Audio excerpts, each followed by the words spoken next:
स्वागत है जम्बोजन के दिल्ली आईएएस एकेडमी रायपुर के यूट्यूब चैनल में। आपको 30 कदम 2.0 का पहला वीडियो मिल चुका होगा। ऐसे आपको कई टॉपिक के वीडियो छत्तीसगढ़ सामान्य अध्ययन से संबंधित मिल चुके होंगे।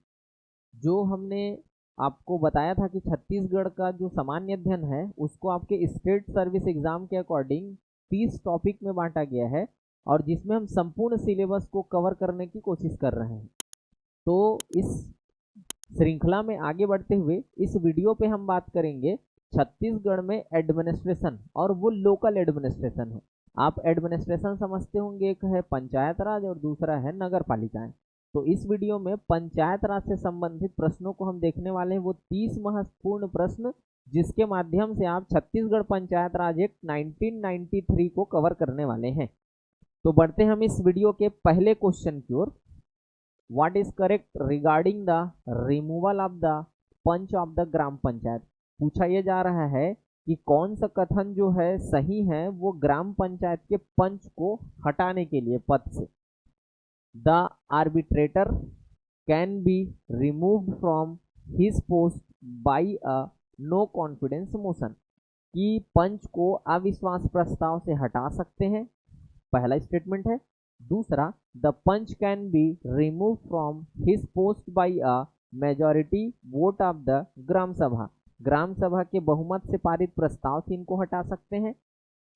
सी है, the panch can be remove from his post by a majority of the voters of the concern ward in the gram sabha meeting.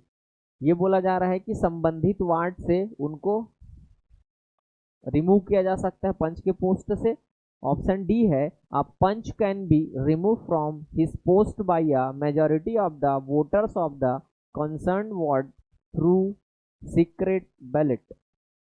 बोला जा रहा है कि गुप्त मतदान के थ्रू इनको पद से हटा सकते हैं। तो जैसा आप जानते होंगे कि पंच को रिकॉल किया जा सकता है। प्रत्यावर्तन पंच के लिए बताया गया है सेक्शन नंबर 21A में। पंच और सरपंच को प्रत्यावर्तित किया जा सकता है। जब पंच को प्रत्यावर्तित करते हैं तो पंच को प्रत्यावर्तित करने के लिए संबंधित वार्ड, मतलब वो जिस वार्ड से पंच है उस वार्ड के अगर बहुमत से कोई प्रस्ताव पारित हो जाता है गुप्त मतदान के थ्रू, तो पंच को उसके पोस्ट से रिमूव किया जा सकता है। गुप्त मतदान, ध्यान देना है, जो इसमें दिख रहा है आपको ऑप्शन, उसके अकॉर्डिंग इस क्वेश्चन का जो सही जवाब है वो है ऑप्शन डी। पंच को अपने पद से गुप्त मतदान की रीति से संबंधित वार्ड के मतदाताओं के बहुमत से हटाया जा सकता है। गुप्त मतदान होगा, जिस वार्ड से वो पंच है उसी वार्ड के मतदाता ही इस पे वोट करेंगे। अगला क्वेश्चन है हमारा question number 2। From which date the term of the district panchayat is counted? किस अवधि से जिला पंचायत के कार्यकाल की शुरुआत मानी जाती है? चाहे अब जिला पंचायत पढ़ें, चाहे जनपद पंचायत पढ़ें, चाहे ग्राम पंचायत, मतलब किसी भी स्तर में अगर आप बात करें, आप ग्राम पंचायत स्तर में भी बात करेंगे तो भी जो बोल रहा हूँ वो कॉन्सेप्ट है। चाहे आप खंड जनपद पंचायत में भी बात करें तो भी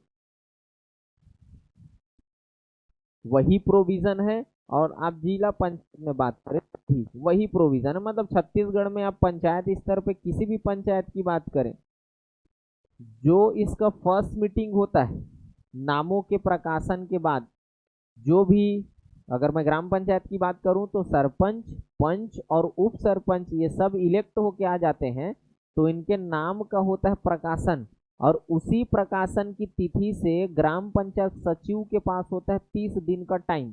उस 30 दिन में वो जब भी पहली बैठक बुलाती है उसी बैठक से होता है ग्राम पंचायत का कार्यकाल 5 साल।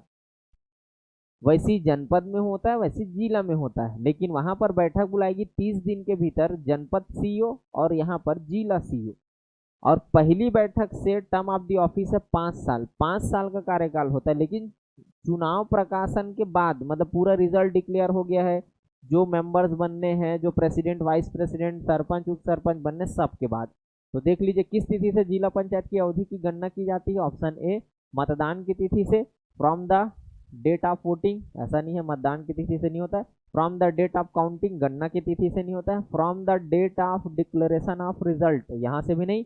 From the date of first meeting, पहली बैठक से कार्यकाल की गणना होती है। तो इस क्वेश्चन का सही उत्तर है ऑप्शन डी। अगला क्वेश्चन है, a candidate who wants to question the election of the जनपद panchayat will present a petition before whom।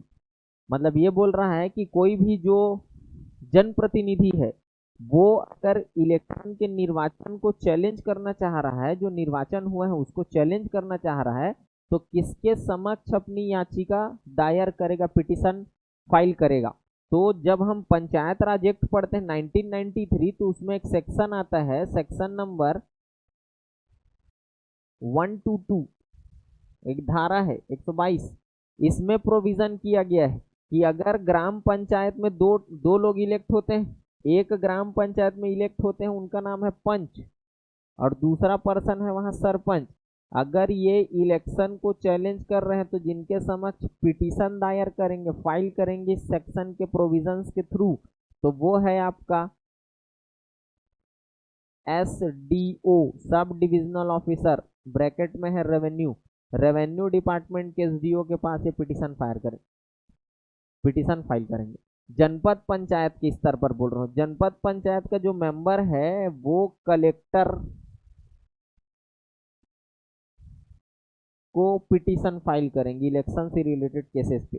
जिला पंचायत के सदस्य ये पिटीशन फाइल करते हैं, जो डायरेक्टर है पंचायत डिपार्टमेंट का, संचालक पंचायत विभाग, उसको ये पिटीशन फाइल करेंगे। लेकिन अवधि है 30 डेज, 30 दिन के भीतर।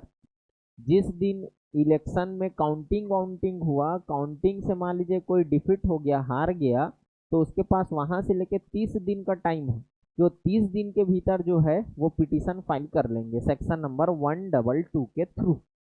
तो ऑप्शन है इसका, क्योंकि यहाँ पर बोला जा रहा है जनपद पंचायत, तो जनपद पंचायत के लिए कलेक्टर है, तो ऑप्शन ए है सब डिविजनल ऑफिसर रेवेन्यू है, ग्राम पंचायत के लिए है।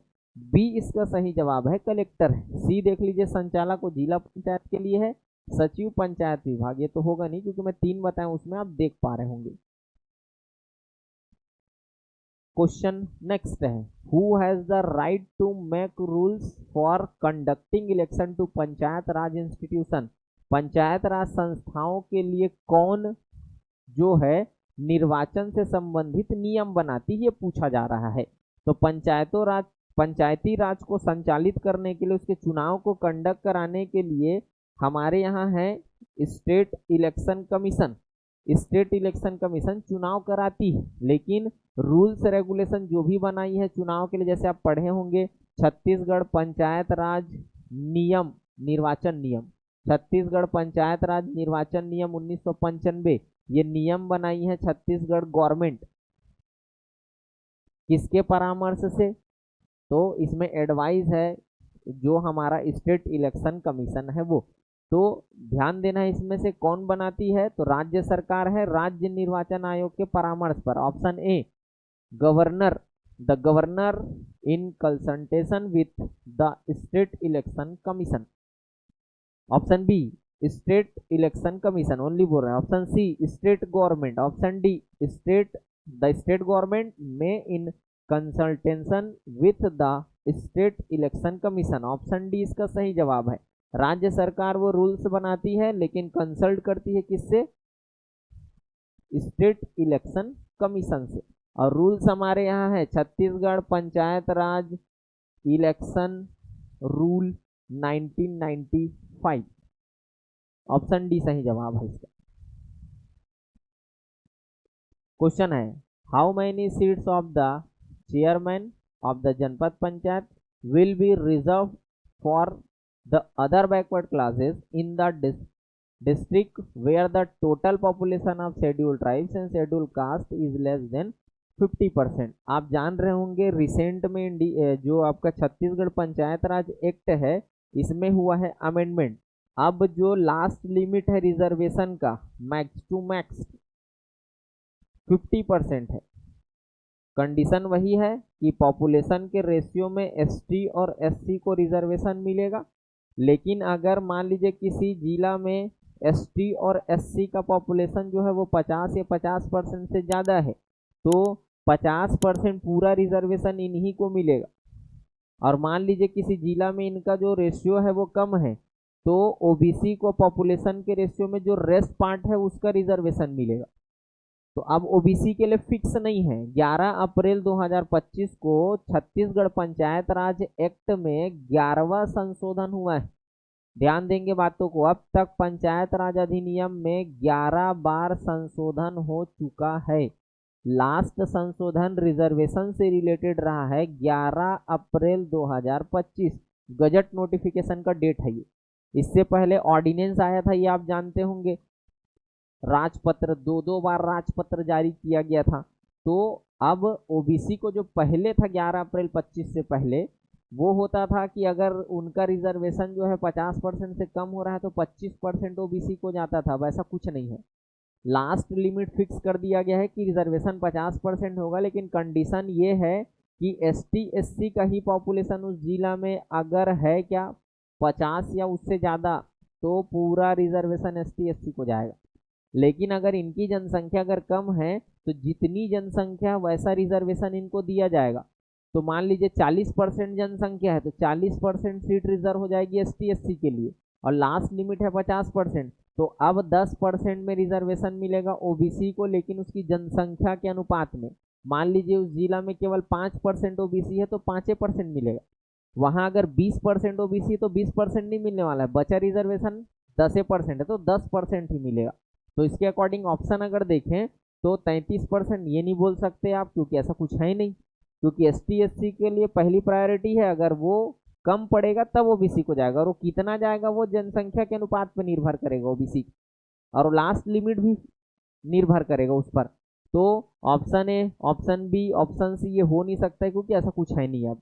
तो इसका सही आंसर है जो एक्सप्लेन किया हूँ वो क्वेश्चन का सही आंसर इस ऑप्शन के अकॉर्डिंग होगा वो option D, none of this.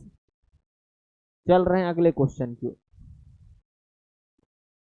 प्रश्न है, who can not be recalled, कौन जो है वो प्रत्यावर्तित नहीं किया जा सकता है। जैसा आप पढ़े होंगे पूरा पंचायत राज एक्ट, जिसमें 15 चैप्टर है, 15 सेक्शन है 132 और शेड्यूल है 4।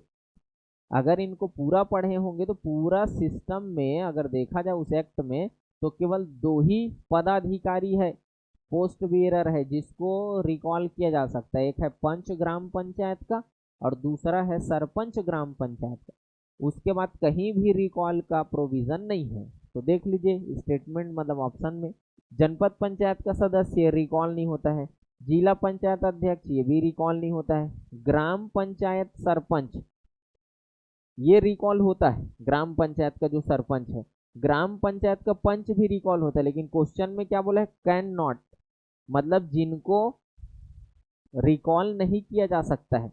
तो 1 और 2 ये रिकॉल नहीं हो सकता। इसके बेसिस पे इस क्वेश्चन का सही आंसर है बी।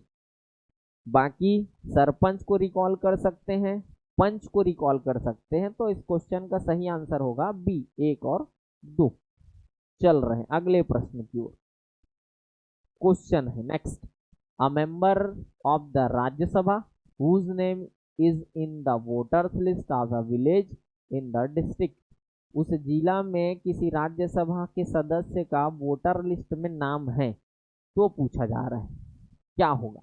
जिला पंचायत का पदेन सदस्य होगा, he shall be an ex officio member of the district panchayat, ये सही है, आगे चल के मैं समझा रहा हूँ। दूसरा, द डिस्ट्रिक्ट पंचायत में appoint a representative to attend its meeting, ये भी सही है। He shall be an ex officio member of all the standing committees of the district panchayat, वह सभी समस्त जो स्थायी समिति होता है उसका सदस्य होगा, ये गलत है। एक्चुअल में इसका आंसर होगा ऑप्शन के रूप में अगर आप देखें तो 1 और 2। क्यों 1 और 2? तो जब हम पढ़ते हैं स्ट्रक्चर, जिला पंचायत की संरचना, तो जब जिला पंचायत की हम संरचना पढ़ते हैं तो इसमें पढ़ते हैं, एक तो है इलेक्टेड मेंबर्स, जो इलेक्शन एरिया होता है जिला पंचायत में, वहां से निर्वाचित जो सदस्य है,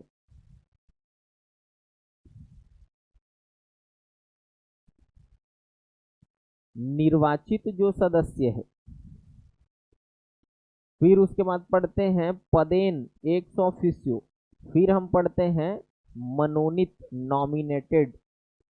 अब निर्वाचित तो आप सब जानते होंगे, किसी भी जिला पंचायत में जो स्ट्रक्चर है वो मिनिमम 10 और मैक्सिमम 35 इलेक्शन एरिया। जो पदेन होता है इसमें शामिल होते हैं एमपी, एमपी में दोनों राज्यसभा लोकसभा, एमएलए और जनपद पंचायत प्रेसिडेंट।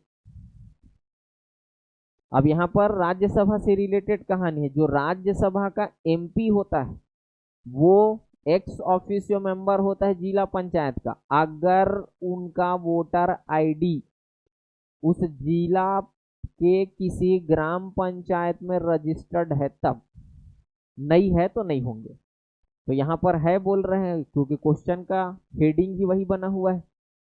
जब कोई सांसद किसी स्ट्रक्चर से जुड़ जाता है पंचायत राज के, तो चाहे वो सांसद हो चाहे विधायक हो, पंचायत निर्वाचन नियम 1995 के प्रोविजन के थ्रू इनको एक रिप्रेजेंटेटिव रखने का पावर है, अधिकार है, राइट है, एक रिप्रेजेंटेटिव रखेंगे।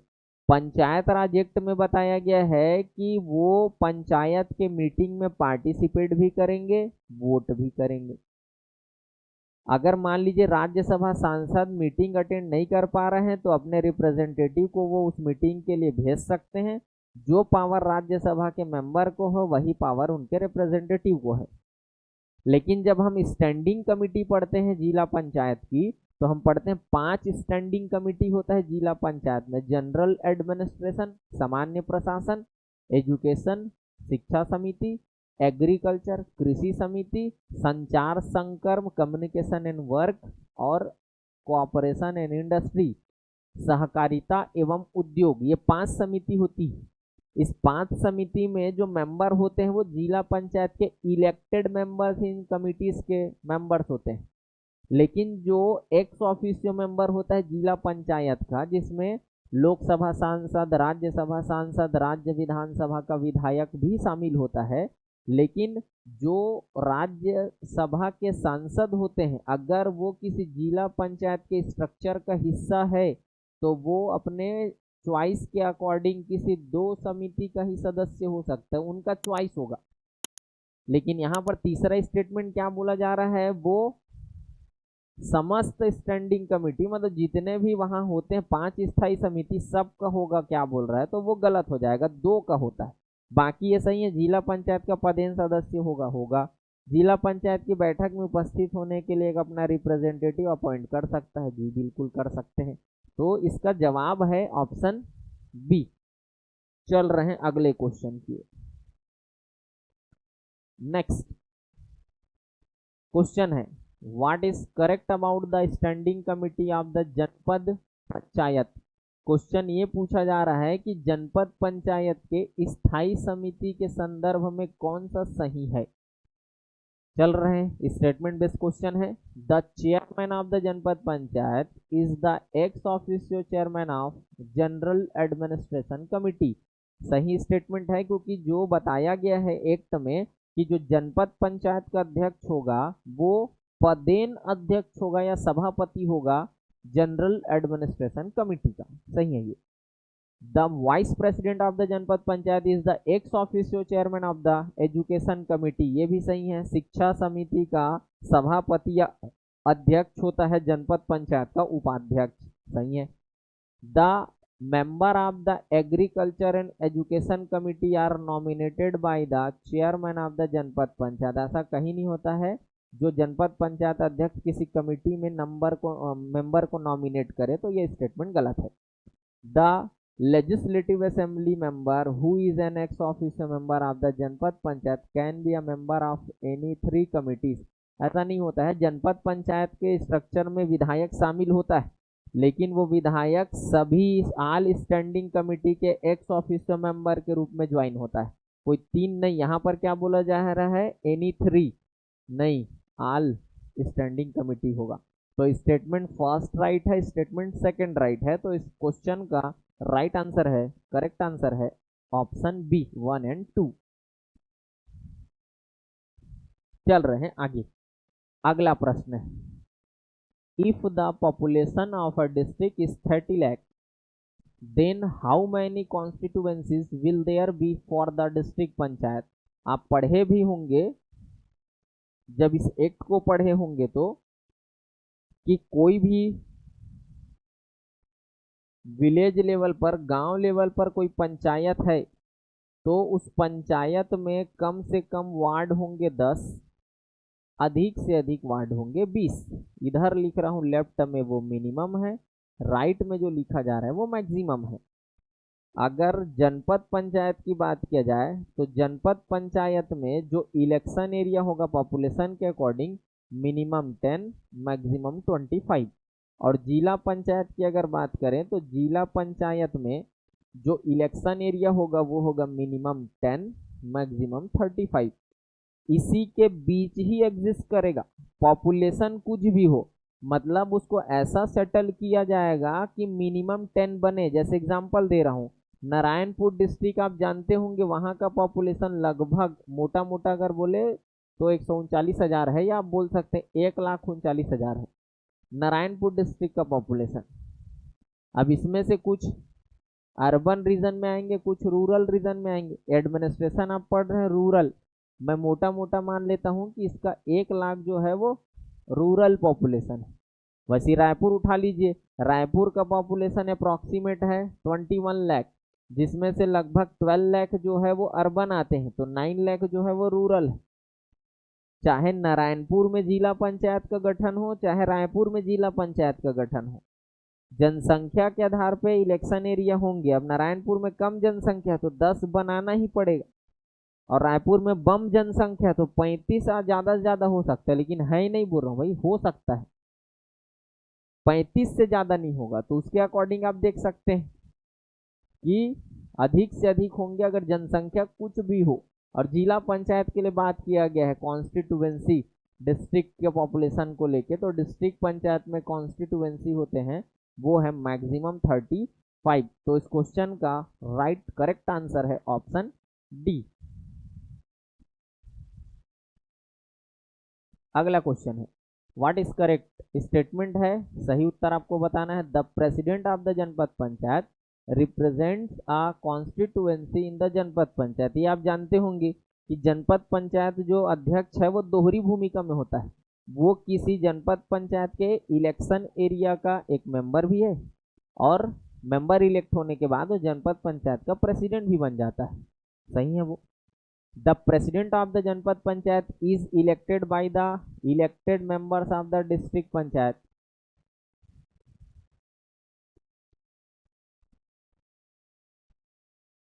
ये डिस्ट्रिक्ट नहीं, वो जनपद ही है, जनपद panchayat.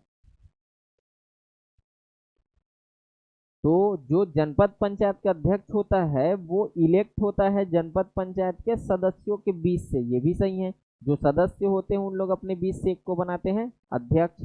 The chairman of the जनपद panchayat is the ex officio chairman of the education committee.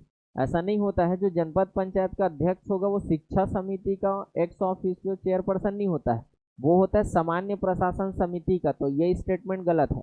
The president of the जनपद panchayat is not an ex officio member of the district panchayat. आप देखेंगे तो जो जनपद पंचायत का अध्यक्ष होता है वो जिला पंचायत का एक्स ऑफिशियो मेंबर होता है। यहाँ नॉट बोला जा रहा है, क्या बोला गया है, जनपद पंचायत इज प्रेसिडेंट ऑफ जनपद panchayat is not an ex officio member of जिला पंचायत। जिला पंचायत का वो सदस्य होता है, नहीं होता वाला बात नहीं है। जितने जनपद पंचायत के अध्यक्ष होते हैं वो सभी के सभी जिला पंचायत के एक्स ऑफिशियो मेंबर होते हैं। तो ये दोनों स्टेटमेंट गलत है, करेक्ट स्टेटमेंट पूछा गया है, तो first and second option B correct answer है। चलिए अगले प्रश्न की क्वेश्चन है, Chhattisgarh panchayat Raj Act 1993 implemented to which tribunal after merge into the district panchayat. ये बोला जा रहा है कि छत्तीसगढ़ पंचायत राज अधिनियम के लागू होते ही कौन सा अभिकरण जो है वो जिला पंचायत में मर्ज किया गया है।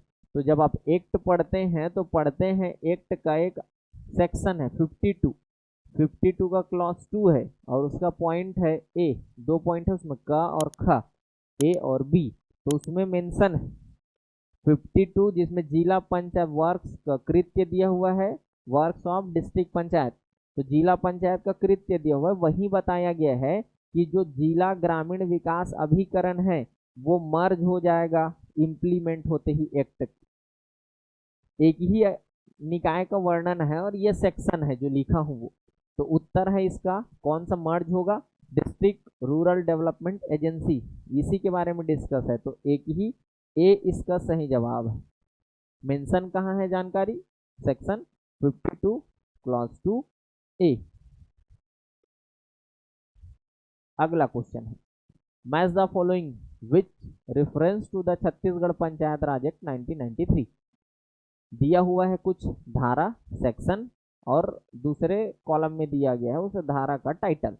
सेक्शन नंबर 129 जैसे आप देखे भी होंगे जानते भी होंगे, एक अध्याय है पंचायत राज में, अध्याय 14 है जिसमें ऑडिट के बारे में बताया गया। 14A जोड़ा गया है, अनुसूचित क्षेत्रों के लिए विशिष्ट उपबंध। ये पंचायत राज एक्ट में संशोधन किया गया है लेकिन एमपी गवर्नमेंट के द्वारा किया गया 1997 में। आप जानते होंगे कि पेशा एक्ट लाया गया है 1996 में, पंचायत राज एक्सटेंशन शेड्यूल्ड एरिया एक्ट। इसी एक्ट के बाद एक प्रोविजन हुआ है छत्तीसगढ़ पंचायत राज एक्ट में, चैप्टर नंबर है 14A, वहीं पर है पंचायत राज का स्पेशल प्रोविजन शेड्यूल्ड एरियाज में। तो वहीं पर बताया गया है ये सब चीज, वो है एक्चुअल में 129A से F तक, ABCDEF। तो ए में दिया गया है डेफिनेशन 129A, बी में दिया गया है अनुसूचित क्षेत्र में ग्राम और ग्राम सभा का गठन, सी में दिया गया है अनुसूचित क्षेत्र की ग्राम सभा की शक्ति, डी में दिया गया है ग्राम पंचायत के कृत्य अनुसूचित क्षेत्र के, ई में दिया गया है वो है अनुसूचित क्षेत्र के ग्राम पंचायत में या फिर जनपद पंचायत में, जिला पंचायत में आरक्षण, और एफ में दिया गया है जनपद जिला पंचायत के कृत्य। ऐसा आपको मिलेगा। तो मैच कराइए सेक्शन नंबर 129, ये है क्या ऑडिट, पंचायतों की संपरीक्षा, चैप्टर 14 29A, इसमें है क्या डेफिनेशन। तो अब देख लीजिए ए का होना चाहिए 4, कहाँ है ए का 4, ऑप्शन बी में दिख रहा है। बी का होना चाहिए 1, तो ये 1 दिख रहा है आपको। 129B ग्राम और ग्राम सभा का गठन, फॉर्मेशन ऑफ विलेज एंड ग्राम सभा शेड्यूल्ड एरिया में, और सी का दिख रहा है ग्राम सभा की शक्ति एवं कृत्य, पावर ऑफ ग्राम सभा, इस कानून के तहत उसको क्या क्या शक्तियां प्राप्त है। तो ऑप्शन है बी आपका सही जवाब इस क्वेश्चन का। अगले क्वेश्चन की ओर चल रहे हैं। क्वेश्चन है विच इंस्टीट्यूट या institute of the panchayat raj system do not have x officio member. ये पूछा जा रहा है कि पंचायत राज व्यवस्था में किस संस्था में या संस्थाओं में पदेन सदस्य नहीं होते। तो जो पंचायत राज संस्था का एक्सप्लेनेशन है उसमें से 3 संस्था है पंचायत राज में, ग्राम पंचायत, जनपद पंचायत, जिला पंचायत, जिसमें से जनपद पंचायत में भी 100 ऑफिशियो मेंबर होते हैं एमएलए लोग, और 1/5 ग्राम पंचायत के सरपंच लोग। जिला पंचायत में एमपी, एमएलए, जनपद अध्यक्ष लोग 100 ऑफिशियो होते हैं, लेकिन ग्राम पंचायत में कोई 100 ऑफिशियो नहीं होता, उसमें इलेक्टेड मेंबर्स होते हैं और नॉमिनेटेड होते हैं। इसके अलावा जो ग्राम सभा होती है, तो ग्राम सभा होता क्या है बेसिकली तो जानते होंगे, किसी गांव के जितने रजिस्टर्ड वोटर हैं उनसे मिलकर एक ऑर्गेनाइजेशन बनता है जिसको बोलते हैं ग्राम सभा। तो इसमें भी कोई 100 ऑफिशियो मेंबर नहीं होता है। तो देख लीजिए कहाँ 100 ऑफिशियो मेंबर होता है नहीं होता है ऐसा पूछा जा रहा है। तो इसमें होता है बताया मैं, नहीं होता क्वेश्चन में पूछा जा रहा है। Not have an ex officio member. Gram sabha में नहीं होता है, ग्राम पंचायत में नहीं होता है, जनपद में होता है, सरपंच लोग खुद होते हैं 1/5 लोग, विधायक भी होते हैं यहाँ पर। डिस्ट्रिक्ट पंचायत में भी विधायक, सांसद और जनपद पंचायत अध्यक्ष लोग। तो not have an ex officio member, तो उसमें है 1 और 2। तो ऑप्शन है इसका करेक्ट आंसर बी, ग्राम सभा ग्राम पंचायत में एक्स ऑफिशियो मेंबर नहीं होते हैं। क्वेश्चन है who among this holds more than one post. थोड़ी देर पहले भी बोला था मैं कि कुछ ऐसे पदाधिकारी हैं जो एक से अधिक दायित्व रखते हैं। जैसे ग्राम पंचायत में उप सरपंच होते हैं, ये दोहरी भूमिका में, बेसिकली वो इलेक्ट हुए हैं पंच के रूप में और ग्राम पंचायत के वो उप सरपंच बने हैं। जनपद जिला पंचायत में अध्यक्ष उपाध्यक्ष भी दोहरी भूमिका में है, तो देख लीजिए वैसी। डिस्ट्रिक्ट पंचायत प्रेसिडेंट ये सही होगा क्योंकि ये एक पहले सदस्य है फिर अध्यक्ष बना है। जनपद पंचायत प्रेसिडेंट ये भी सदस्य बना, पहले इलेक्ट हुआ फिर अध्यक्ष बना है। ग्राम पंचायत डिप्टी सरपंच उप सरपंच ये भी पहले पंच है फिर बना है। ग्राम पंचायत सरपंच ये केवल डायरेक्ट इलेक्ट होता है सरपंच के रूप में, इनकी कोई दोहरी भूमिका नहीं है सरपंच का, जबकि ये तीनों दोहरी भूमिका में है। मोर देन वन पोस्ट इन लोग होल्ड करते हैं, जिसमें से डिस्ट्रिक्ट पंचायत प्रेसिडेंट, जनपद पंचायत प्रेसिडेंट, ग्राम पंचायत उप सरपंच। मतलब आंसर है आपका करेक्ट वो है ऑप्शन सी 1, 2 एंड 3 चल रहे हैं। अगला प्रश्न है आपका what is correct about the sarpanch. Sarpanch के विषय में क्या सही है, स्टेटमेंट दिया गया है he can be remove by a vote of no confidence, सही है। सरपंच उप सरपंच को अविश्वास प्रस्ताव से हटा सकते हैं। The no confidence motion must be passed by a 3/4 majority of the members present and voting, सही है। And a 2/3 majority of the total number of elected panch, ये भी सही है। अगर मान लीजिए नो कॉन्फिडेंस मोशन आता है तो नो कॉन्फिडेंस मोशन को पास होना चाहिए वहाँ जितने भी निर्वाचित इलेक्टेड हैं, जो निर्वाचित हुए हैं, जिसमें वोटिंग हो रहा होगा उसमें देखा जाता है 3/4 जो मत दे सकते हैं निर्वाचित हो गया उसका 3/4 ग्रेटर देन होना चाहिए टोटल इलेक्टेड के 2/3 का, वही बोल रहे हैं second statement. 10 days notice is required for no confidence motion, मतलब इनके पास टाइम होता है कि जब ये चैलेंज करना चाहे तो ये चैलेंज कर सकता है, अविश्वास प्रस्ताव को चैलेंज कर सकता है। ये कहीं भी पंचायत राज एक्ट में नहीं बताया गया है कि जब इसके खिलाफ ये नो कॉन्फिडेंस मोशन आता है, एक्ट में बोल रहा हूँ, रूल्स में बताया गया होगा, ये रूल्स की जानकारी मुझे नहीं है। एक्ट में कहीं भी मेंशन नहीं है कि नो कॉन्फिडेंस मोशन लाने से पहले इनको नोटिस किया जाता है, कि सूचना दी जाती है। उसमें बोल रहे हैं 10 दिन की सूचना दी जाती है। फिर बोल रहे हैं सरपंच 15 दिनों के भीतर had the validity of the no confidence motion can be challenged before the sub divisional magistrate within 15 days। Actual में ये कलेक्टर को चैलेंज करते हैं और 15 डेज नहीं होता है, एक्चुअल में होता है वो 30 डे, मतलब 7 दिन में उसको बताना होता है और 30 दिन में वो कलेक्टर इस पर निर्णय लेगा, जो भी फाइनल डिसीजन होगा। तो ये चौथा स्टेटमेंट गलत है।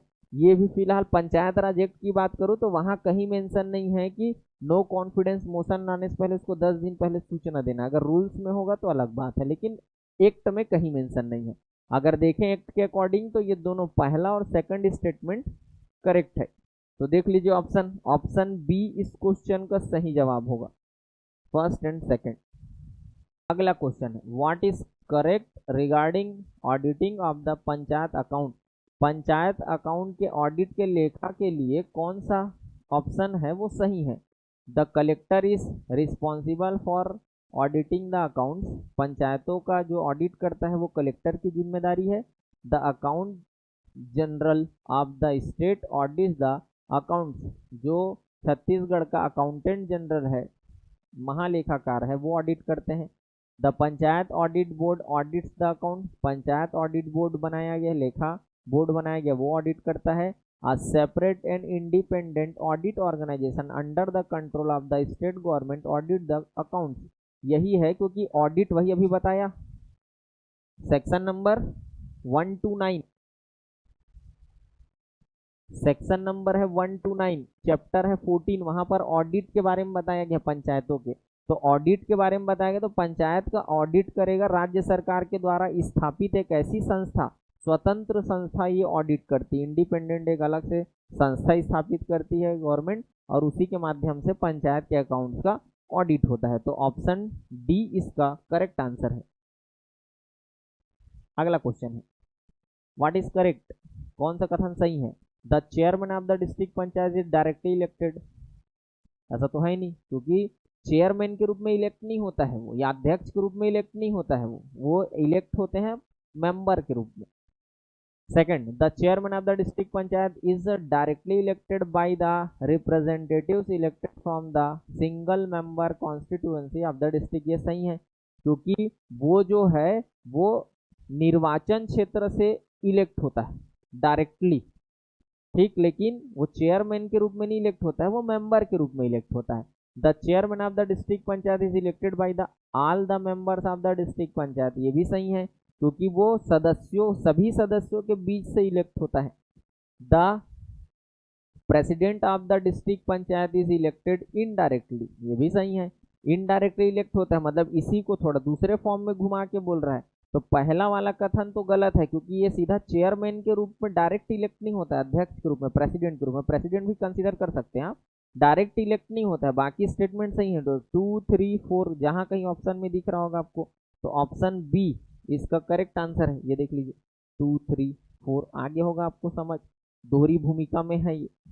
अगले क्वेश्चन की ओर बढ़ रहे हैं, what is correct about the education committee of the district panchayat. जिला पंचायत के शिक्षा समिति के संदर्भ में कौन सा सही है?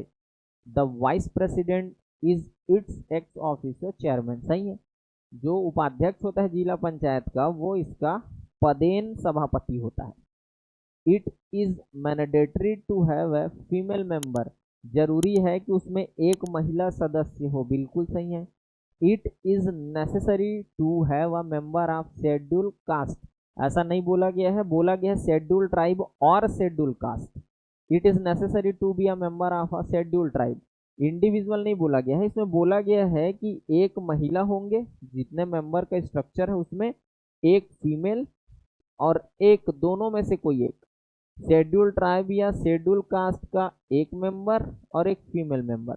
जिला जनपद पंचायत का जो स्टैंडिंग कमेटी है उसमें भी एजुकेशन कमेटी है, उसमें ये होने चाहिए। तो दिख तो रहा है कि पहला और दूसरा सही है, तीसरा से गलत है। अगर यहाँ पर ऑब्लिक और करके लिखता शेड्यूल ट्राइब तो चल जाता। तो ऑप्शन बी इसका करेक्ट आंसर इस क्वेश्चन का, ऑप्शन बी। क्वेश्चन है, how many members written requisition is required to call a special meeting of the district panchayat.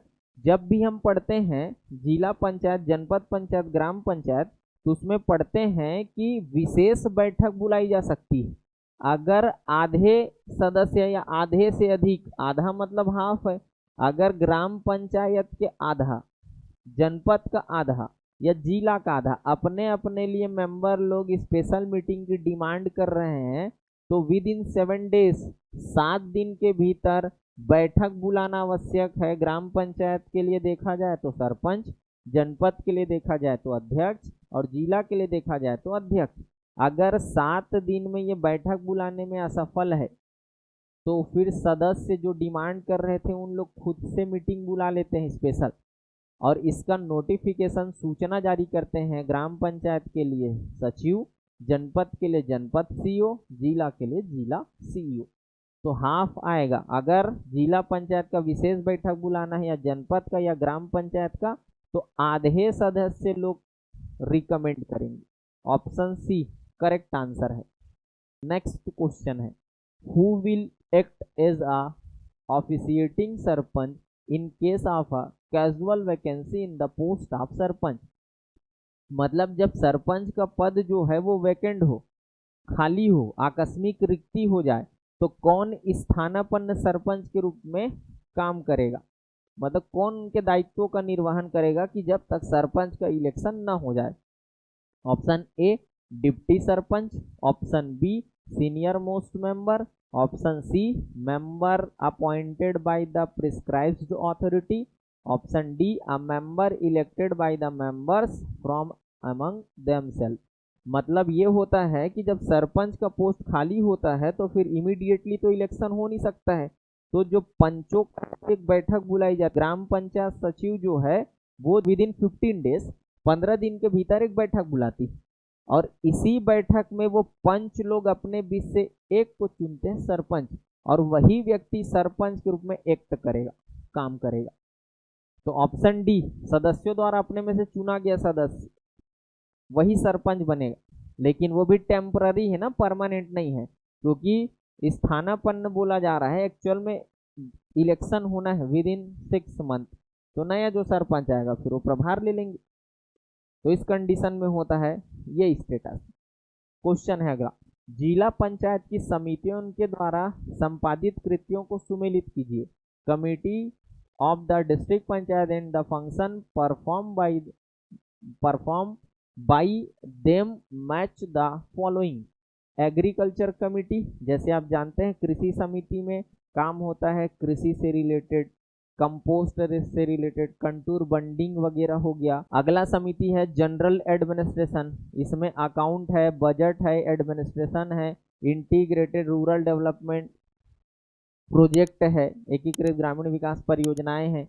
Communication and work, तो कम्युनिकेशन में संचार आएगा, इसमें निर्माण से रिलेटेड काम आते हैं, वर्क्स कहने का मतलब। कोऑपरेटिव में आता है सहकारिता, मितव्ययिता, इंडस्ट्री में आता है। ये सब चीज कुछ कुछ वर्क है जो कि जब स्टैंडिंग कमेटी दिया है जिला जनपद का तो वहां मेंशन किया गया है। अब देख लीजिए जो एग्रीकल्चर कमेटी है, मैच द फॉलोइंग में ABCD से आपको मैच करना है, तो ABCD इधर दिख रहा है। एग्रीकल्चर कमेटी, इनका जो एग्रीकल्चर कमेटी का काम है वो है विद्युत एवं मत्स्य उद्योग, मतलब 4th number electricity and fishing industry. सामान्य प्रशासन, इनका है बजट एंड टैक्सेशन, तो ए मैच करेगा 4 से, तो 4 देख लीजिए, बी में दिख रहा होगा आपको। बी मैच करेगा 1 से, तो 1 हो गया। संचार संकर्म, कम्युनिकेशन एंड वर्क कमेटी, ये काम करेगा आपका rural water supply and minor irrigation, वो उस पर काम है, माइक्रो इरिगेशन है। तो ये हो जाएगा सी का संचार संकर्म से रिलेटेड 3, और सहकारिता कोऑपरेशन एंड इंडस्ट्री कमेटी ये आएगा गृह उद्योग एवं बाजार, मतलब 2, होम इंडस्ट्री एंड मार्केट। तो देख सकते हैं आप आराम से इजीली जो इस क्वेश्चन का आंसर होगा वो है ऑप्शन बी। आप यहाँ से क्वेश्चन देख लीजिएगा, मैं ऐसे ऐसे क्वेश्चन को मेंशन किया हूँ जहाँ से क्वेश्चन आने की संभावना प्रबल रहती है, और इसके माध्यम से पूरा पंचायत का जो एक्ट है उसके बेसिक कॉन्सेप्ट जो हैं वो कवर हो ही जाएंगे। और पंचायत राज एक्ट से क्वेश्चन आ ही रहे हैं, आप देख सकते हैं पिछले बार भी क्वेश्चन पूछा स्टेट सर्विस 24 में। क्वेश्चन है what is correct about the vice president of the जनपद पंचायत। स्टेटमेंट बेस्ड क्वेश्चन है, he is elected by the members, वह जो सदस्य होते हैं उनके द्वारा चुने जाते हैं, एकदम सही है। He is actually a member who is elected to the post of vice president, वह बेसिकली एक मेंबर होता है और वो वाइस प्रेसिडेंट के रूप में इलेक्ट होता है, ये भी सही है। इट कांट बी रिपेट्रिएट, मतलब इनको रिकॉल नहीं किया जा सकता है, ये भी एकदम सही है, क्योंकि इनको रिकॉल नहीं किया जा सकता है। रिकॉल जो होता है वो पंच और सरपंच के लिए होता है, इनके लिए नहीं होता, इनको हम नो कॉन्फिडेंस मोशन से हटा सकते हैं। He can be repatriate as a member, सदस्य के रूप में भी इनको रिकॉल नहीं कर सकते, वाइस प्रेसिडेंट के रूप में तो कर ही नहीं सकते, मेंबर के रूप में भी नहीं कर सकते हैं। He can be remove by a vote of no confidence, हाँ इनको अविश्वास प्रस्ताव से हटा सकते हैं। तो देखिए स्टेटमेंट सही, पहला सही, दूसरा सही और पांचवा सही, उसमें तीसरा सही। तो 1 2 3 5, मतलब चौथा स्टेटमेंट गलत है, तो 1 2 3 5 ऑप्शन ए इसका करेक्ट आंसर है। चल रहे हैं अगले क्वेश्चन की ओर। क्वेश्चन है आपका next, how can the chairman of the district panchayat, president उसका, be remove from his post, जो जिला पंचायत का अध्यक्ष होता है वो अपने पद से कैसे हटाया जा सकता है। तो बाई अ रिजोल्यूशन, एक संकल्प से भी हटा सकते हैं। संकल्प का एक आधार में अगर बोलो, ऐसे तो आधार कई है, एक आधार ये है कि वो अगर लगातार जो है वो जिला पंचायत के बैठक बुलाने फेल होता है तो उसी कंडीशन पे इसको पोस्ट से रिमूव कर सकते हैं, तो एक रिजोल्यूशन है, सही है।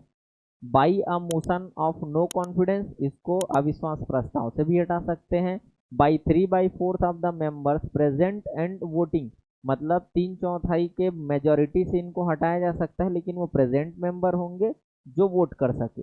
By 2/3 of the total numbers of elected members, ये भी हो सकता है कि जो भी वहाँ कुल निर्वाचित सदस्य उसके 2/3 जो बहुमत है उससे भी हटाया जा सकता है। तो चारों स्टेटमेंट सही हैं कि जो जिला पंचायत होता है उसका जो प्रेसिडेंट होता है, इसको आप कंसीडर प्रेसिडेंट के रूप में कर सकते हैं, प्रेसिडेंट के रूप में आप कंसीडर कर सकते हैं।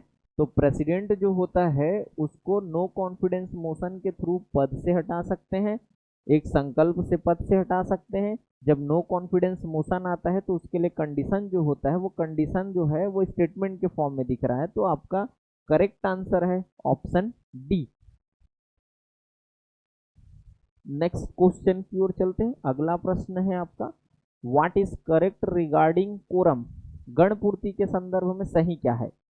The quorum of the district panchayat is 1/3। ये आप जानते होंगे कि ग्राम पंचायत, जनपद पंचायत, जिला पंचायत, जनपद और जिला का जो कोरम होता है वो 1/3 होता है, लेकिन उस समय जो उसका स्ट्रक्चर है उसका, जैसे मान लीजिए एग्जाम्पल अगर दिया जाए तो किसी जिला पंचायत में कम से कम 10, अधिक से अधिक 35 सदस्य हो सकते हैं।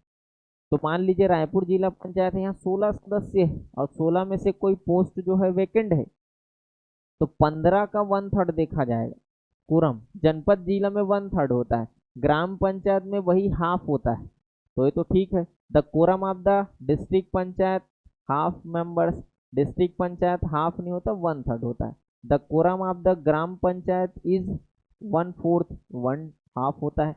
The quorum of the gram sabha is 1/5, ग्राम सभा में अगर नॉन शेड्यूल्ड एरिया की बात की जाए तो 1/10 होता है। तो आपको ऑप्शन ए सही दिखेगा इस पूरे ऑप्शन में। तो ऑप्शन है जिला पंचायत का कोरम जो है वो 1/3 होता है, 1/3 member. Option A is the correct answer. Next question है, if a no confidence motion is passed against the sarpanch, what can be the sarpanch do. अगर अविश्वास प्रस्ताव सरपंच के विरुद्ध पास कर दिया गया तो सरपंच के पास क्या ऑप्शन है। तो सरपंच इस नो कॉन्फिडेंस मोशन को चैलेंज कर सकते हैं। 7 दिन टाइम रहता है इनके पास, 7 दिन के भीतर इनको बताना है कलेक्टर को, और कलेक्टर को जिस दिन ये सूचना मिलेगी उनके पास 30 दिन का समय है और उस पर वो अपना डिसीजन देंगे। तो पहला statement, this could challenge the validity of the no confidence motion, यह अविश्वास प्रस्ताव की वैधता को चुनौती दे सकता है, एकदम सही जो अभी मैं बोला। He can challenge it before the नायब तहसीलदार, वह नायब तहसीलदार के समक्ष चुनौती दे सकता है, नहीं, कलेक्टर आएगा। He can challenge it before the sub divisional officer revenue department, वह अनुविभागीय अधिकारी राजस्व को के समक्ष चुनौती दे सकता है, ये भी गलत है। He can challenge it before the collector, ये सही है। तो देख लीजिए, आपको पहला तो है कि वह इसके वैलिडिटी को चैलेंज कर सकता है, और जिनके सामने ये 7 दिन के भीतर पिटीशन लाते हैं या चैलेंज करते हैं वो है कलेक्टर। तो फर्स्ट और फोर्थ, कहीं ऑप्शन में फर्स्ट फोर्थ है, उत्तर है आपका ऑप्शन सी, सही जवाब है। Who reviews the financial position of the panchayat, पंचायतों में वित्तीय स्थिति की समीक्षा कौन करता है। Option A assembly, Vidhan Sabha, state assembly. Option B state finance department, राज्य वित्त विभाग। Option C state election commission, राज्य चुनाव आयोग। Option D state finance commission, राज्य वित्त आयोग। तो आप पढ़े होंगे, अगर मैं panchayat 73rd constitutional amendment act की बात करूं तो उसका जो है वो एक अनुच्छेद है, आर्टिकल है 243I, वहां पर प्रोविजन है वित्त आयोग का, जो कि फाइनेंशियल कंडीशन या पोजीशन को रिव्यू करती है, वो है स्टेट फाइनेंस कमीशन, राज्य वित्त आयोग 243I। ऑप्शन डी इस क्वेश्चन का करेक्ट आंसर है।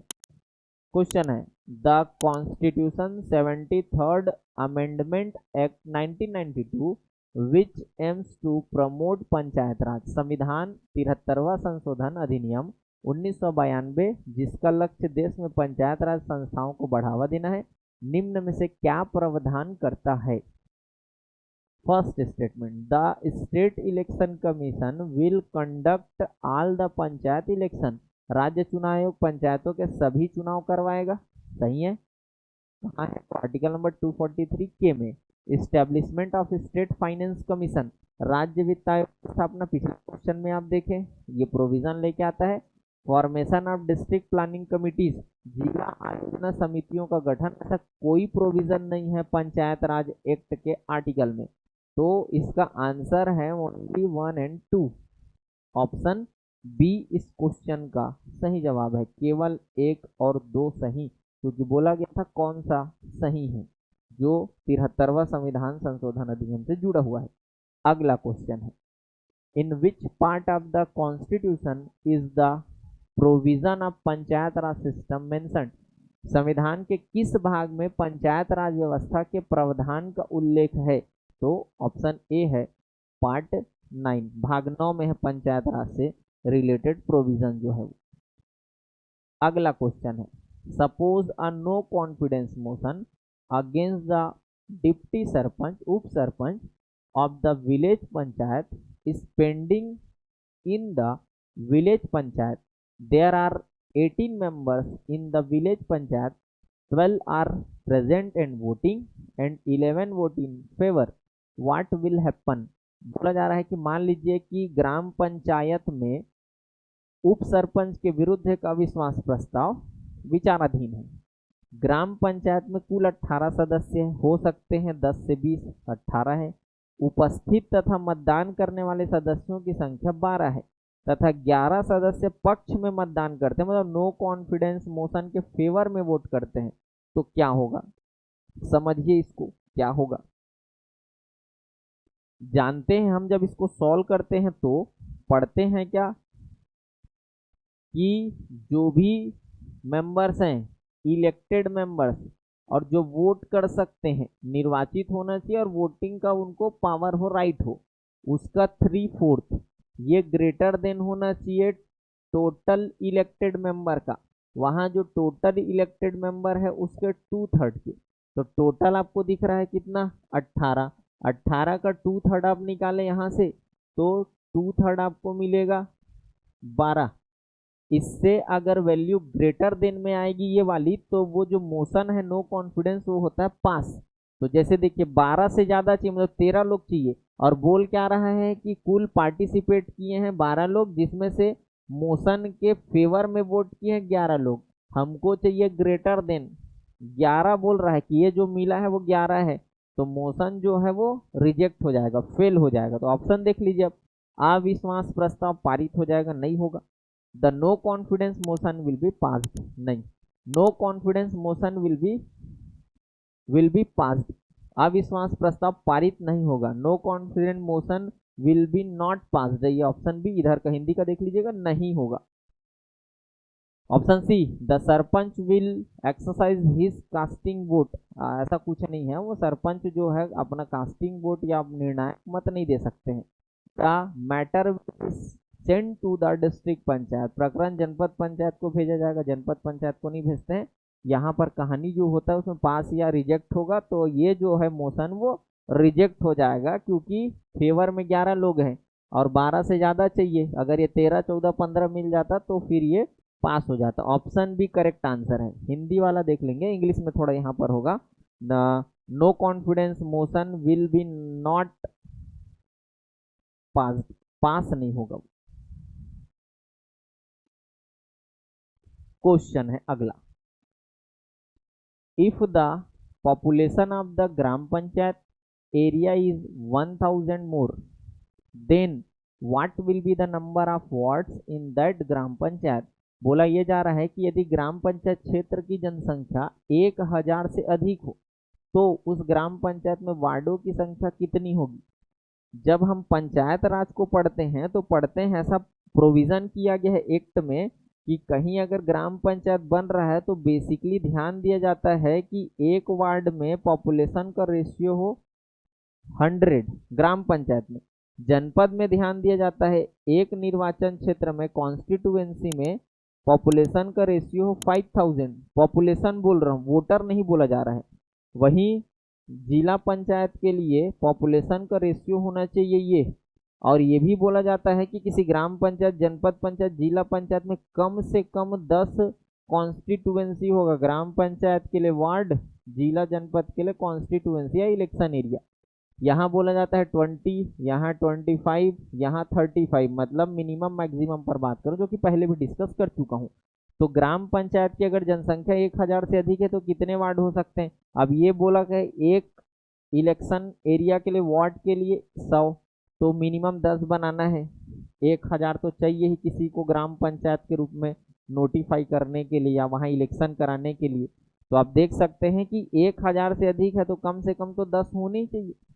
तो 10 आपको आंसर मिलेगा कि उस ग्राम पंचायत में नंबर ऑफ वार्ड्स होंगे कितने? 10। ये है आपके छत्तीसगढ़ पंचायत राज अधिनियम के महत्वपूर्ण प्रावधान और उस पर आधारित महत्वपूर्ण प्रश्न, जो आपके स्टेट एग्जामिनेशन के लिए एक मील का पत्थर साबित हो सकता है, क्योंकि कंटिन्यू किसी न किसी एग्जाम में, स्टेट सर्विस में भी बोला जाए तो पंचायत राज से रिलेटेड स्टेटमेंट बेस्ड क्वेश्चन ज़्यादा होते हैं, और थोड़ा ये जो क्वेश्चंस होते हैं अधिकतर कॉन्सेप्चुअल क्वेश्चंस होते हैं। तो आपके लिए यह वीडियो एक अच्छा साबित हो, इस उद्देश्य से इसमें महत्वपूर्ण प्रश्नों को शामिल किया गया था। मुलाकात होगी आपसे अगले वीडियो में। जय जोहार, जय छत्तीसगढ़।